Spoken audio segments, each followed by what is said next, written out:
হঠাতে মোৰ তাত আহিল এটা ফোন কল আৰু ক'লে যে মোক নিবলৈ মই তহঁতৰ ঘৰলৈ যাম আৰু সেই ফোন কলটো আছিলে মোৰ বছৰ মানে ছাৰে এয়া হৈছে আমাৰ বছ ছাৰ সিহঁতৰ মানে গৰম বন্ধত দিছে সেয়া আমাৰ ঘৰত ফুৰিব আহিব আৰু মোক মাতিলে আনিবৰ কাৰণে আৰু ময়ো গ'লোঁ আৰু আমি দুটাই আহি থাকোঁতে ভাবিলোঁ যে নাই আমি এতিয়া ঘৰলৈ নাযাওঁ আমি অলপমান ক'ৰবাত আড্ডা মাৰিম সেয়ে আহি গ'লোঁ আমি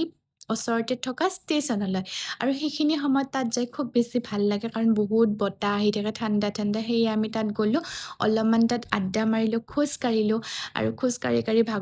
ভাগৰ লগত মানে আমি তাত বহি কিনে আড্ডা মাৰি ল'লোঁ আৰু ট্ৰেইন চাইনো কোনে কোনে ভাল পায় মই কিন্তু খুব বেছি ভাল পাওঁ দিয়ক আৰু তাত এনেকৈ অলপ সময় থাকি কিনে আমি ঘৰমুৱা হ'লোঁগৈ আৰু আহি থাকোঁতে আমাৰ খাব মন গ'ল ফুচকা সেয়ে আমি পূৰা থুচি থুচি ফুচকা মাৰি দিছোঁ আৰু খাই লৈ পূৰা ঘৰমুৱা হ'লোঁগৈ আৰু আজিৰ মিনি ব্লগটো মই ইয়াতে এণ্ড কৰিম কেনেকুৱা পালে আপোনালোকে জনাব মোৰ যদি ভিডিঅ'জবিলাক চাই ভাল লাগিছে চেনেলটো ছাবস্ক্ৰাইব কৰিব কমেণ্ট কৰিব লাইক কৰিব আৰু লগতে শ্বেয়াৰ কৰি দিব বাই বাই